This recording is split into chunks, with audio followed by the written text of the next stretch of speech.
Hello, I'm Doctor WHeasel. Over the next 13 episodes, I'm going to be passing my critical time eye over the new series of Doctor Who. And I'm Rose Tyler, council estate girl, keeping it real. Right. So, episode number 1, Rose. First off, I'm going to say the credits were the most exciting they've ever been, and the reworked theme tune's just thrilling. I like the more contemporary feel to the incidental music. None of that radio chronic workshop theremin rubbish. A proper orchestra playing proper tunes. Ah, come off it, Rose. The old music wasn't that...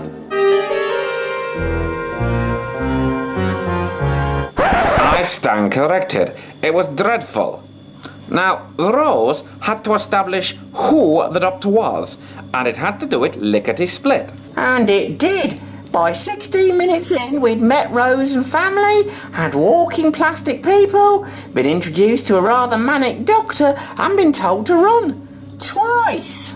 Fantastic! Yes. He'd also quickly introduced his catchphrase and the rubbery grin that goes along with it. I have, but not before we'd met Rose Tyler, ordinary shop girl and prole. Although, working in a shop like Hendrick's, I'd have thought Rose might have had something to wear other than youth clothes. Ah, don't be picky. This was all just preamble to Rose meeting the Doctor and being told to run. Pretty much something every companion ever has to do, and probably always will do. Apart from Chameleon and K9. Yeah, but, leaving that discussion for another day, I adored how the pacing quickly brought the Doctor into Rose's life even more. And more importantly, we get him meeting Jackie Cougar Tyler for the first time in a most chucklesome scene. Oh yes, Doctor WHeasel. Chris Eccleston really shows a great comedic term throughout. He's gay and she's an alien. Even when things turned dark, he kept a lightness going. Oh, that's my Doctor. Now, Rosie's mum I like, but this Mickey, what a complete and utter cowardly loser. He cowered behind Rosie's hoodie, he got eaten by a rogue rubbish bin, and he generally was basically himself pretty much a rubbish boyfriend. I hear the Bins of Death was the original title for this story, before Russell Davies went with Rose. Really? That would have been a fantastic idea. Given Rose's life, though, you can quickly see why it was so easy to run off with the mad northerner with a box.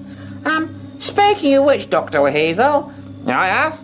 you don't sound very northern. More sort of weaselish. Lots of planets have weasels. Anyway, speaking of comedy moments, I like the Doctor looking at his face with wonderment. I guess this means he must have regenerated fairly recently.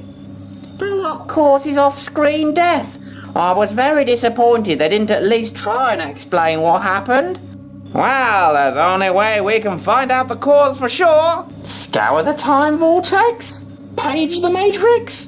Consult the face of Bo? No! Hypothesize wildly!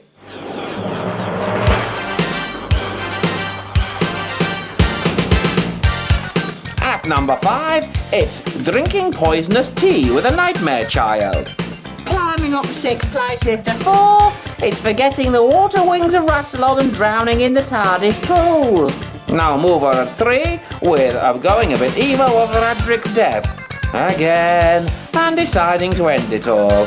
Straight in at 2, it's being mistaken for Jack the Ripper in Victorian London and doing the Tyburn jig. And still at number 1, it just has to be falling off the back of an American police bike during a pointless chase sequence at the climax of the Time War. Well, that clears that up. Yes, it will be awful if they never explain in this on screen just how it happened. Anyway, back to Rose. Yes? No, the story, you silly hoodie. Breaking away from the plot for a moment, I want to talk about the cinematography and direction. The whole episode looked like a high-end contemporary drama with all those clever angles. Not to mention that lovely long tracking shot through the Powell estate. Combined with the writing, this really helped it feel like a real drama event. Oh, come on, steady on, it's only the first episode. There's a long way to go yet. And so far, all the doctor's done is blow up pound stretcher Harrods, fail to stop a mass panic in the streets, and run off with some jailbait. You're confusing Rose with Susan again. Oh yeah, my mistake. Easily done. But fair enough. This was condensed, lean storytelling, reintroducing the key bits of the classic Who mythos, while putting the stamp of the new on it. And you're thinking about that TARDIS console room again, aren't you? Oh my yes. Don't get me wrong. I like the classic white look and, even the McGann console room. But this new brown organic looking dome is the business. Archaic and advanced at the same time. We should also talk about the return of the Autons. Plastic creeps with limp wrists, or genuine threat? Genuine threat this time. And what was that war they mentioned? Maybe there's some kind of backstory here that the Doctor isn't giving us right now. Surely the war hasn't been Time Lord versus Plastic Doll. I mean, that would be my birthday party all over again. Ha ha ha ha ha. I doubt it. If their idea of a subtle invasion plan is replacing someone's boyfriend with the world's lamest identical duplicate, they couldn't even get the head right. Identical Doctor, the chase. I stand corrected. Now, what was that all about the Shadow Proclamation? Have they replaced the Time Lords, the CIA, and the White Guardian as the cosmic cops? Well, I guess so. Given the new style of the show, I can't wait to see them. Imagine it. Not like the old days when there'd just be half a dozen blokes in bad Rhino Men outfits and, a single RADA-trained actor to speak for them. Oh, that would be just awful. I think what you're saying, though, Doctor WHeasel, is that Rose has brought the Doctor back for a new generation in a very good way. There's no denying it. I had thrills and chills alternately through the episode. And coupled with the laugh, the punchy dialogue, and the acting, I think we're in for the ride of a lifetime. I just hope Christopher Eccleston sticks around as long as Tom Baker did in the part. For me, the best part was having the whole episode set out from the perspective of the companion, letting us see the Doctor as a figure as mysterious as his musical theme made out. As opposed to a short Scottish actor with a stupid umbrella who just rolled his R's around the screen. Doctor WHeasel! Oh, you mean the letter R. Alright. Well, we also saw why the Doctor needs a companion. He's not infallible. Yeah, not to mention, everyone needs an audience to show off in front of. Right then, Rose, where to next, my dear?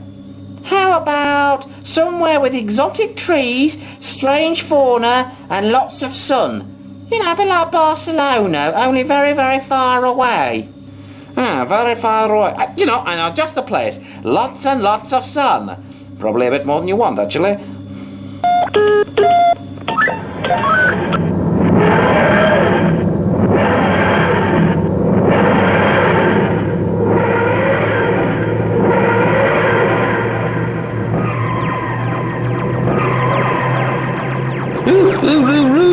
No, Rose, you've left me and run off with that bad weasel.